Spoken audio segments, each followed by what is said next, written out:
Kemudian berikutnya, karena saya di-mention oleh Pak Dubes Dino, saya mau luruskan beberapa hal. Sebelumnya, terima kasih atas masukan yang telah diberikan, sangat cermat dan terstruktur. Saya pikir beliau adalah diplomat hebat, pernah menjadi wakil Menteri Luar Negeri, walau hanya diberi kesempatan sekitar 3 bulan.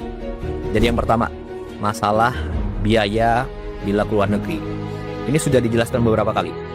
Jadi segala kelebihan biaya yang telah dianggarkan oleh negara itu sepenuhnya ditanggung oleh pribadi Presiden Prabowo. Kemudian yang kedua, jumlah rombongan. Ini sangat penting. Jumlah rombongan Presiden Prabowo itu sudah berkurang besar-besaran, lebih dari separuh dari periode sebelumnya. Jadi kalau dulu itu sekali keluar negeri bisa lebih dari 120 orang. Zaman Pak Dino seperti itu. Nah, zaman Presiden Prabowo jumlahnya antara 50 sampai 60 orang maksimal. Ini sudah banyak yang tahu, termasuk juga wartawan pasti tahu itu semua. Kemudian yang ketiga, jadwal harus 1 tahun sebelumnya. Jadi gini, perkembangan dunia global itu sangat dinamis, hari per hari. Nah, jadi ada jadwal tahunan dan ada jadwal yang mendesak sesuai kebutuhan dalam negeri dan luar negeri suatu negara, ya. Kemudian yang keempat, masalah protokoler dan frekuensi keluar negeri dalam 1,5 tahun terakhir. Jadi Presiden Prabowo itu adalah presiden baru yang mulai menjabat saat dunia sedang krisis. Sebelumnya ada konflik di Ukraina, ada di Venezuela, kemudian sekarang ada di Iran dan Timur Tengah, itu terlibat Saudi, Qatar, Bahrain, UAE dan lain sebagainya, ya. Jadi setiap pemimpin tentunya harus bangun hubungan yang dekat antar pemimpin dunia. Dan kita tidak bisa hanya mengandalkan saat krisis baru kita minta bantuan. Tidak, kita harus panen hubungan yang baik. Lalu bila suatu saat ada kondisi mendesak, kita bisa minta bantuan. Dan begitu pula sebaliknya, oke? Untuk itu perlu kedekatan pribadi, kedekatan emosional antar pemimpin, baik secara langsung, diliput media, ataupun tertutup. Nah, itulah diplomasi. Jadi salah besar kalau dibilang hanya gagah-gagahan, seremonial.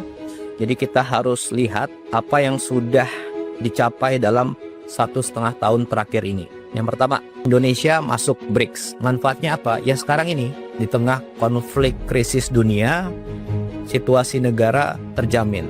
Stok BBM aman, harga BBM subsidi tidak naik, stok pangan aman.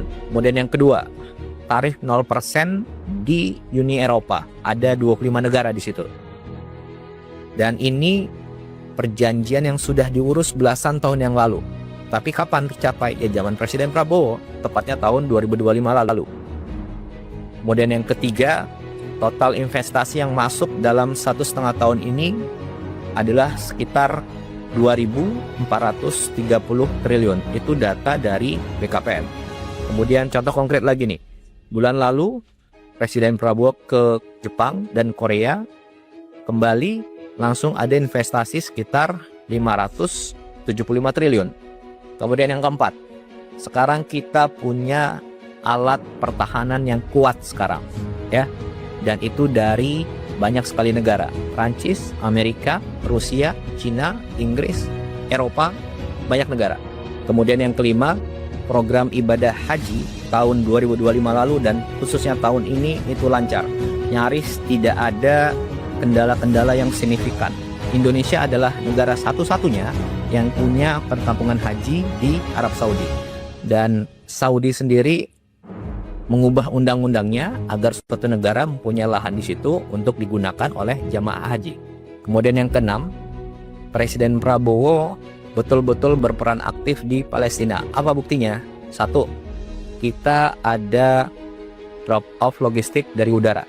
Sudah beberapa kali. Tidak semua negara bisa. Kenapa? Itu harus ada diplomasi dengan negara-negara yang wilayah udaranya dilewati oleh pesawat. Kemudian yang kedua, kita kirim kapal rumah sakit ke Palestina.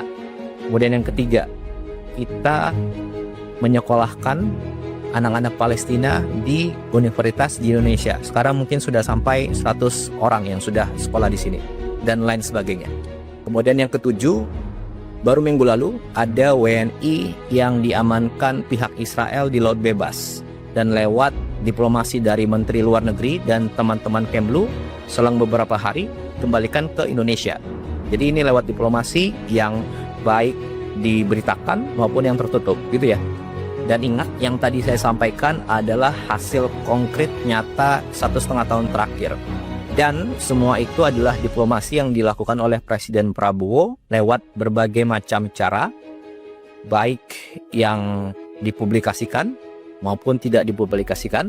Karena yang terpenting bagi kami adalah hasil konkretnya. Itu yang kita utamakan. Kemudian terakhir, masalah pertemuan dengan kepala negara lain di event-event tertentu. Jadi gini, pertemuan dengan kepala negara lain di suatu event itu yang menentukan adalah Bapak Presiden dan juga saran dari Menteri Luar Negeri.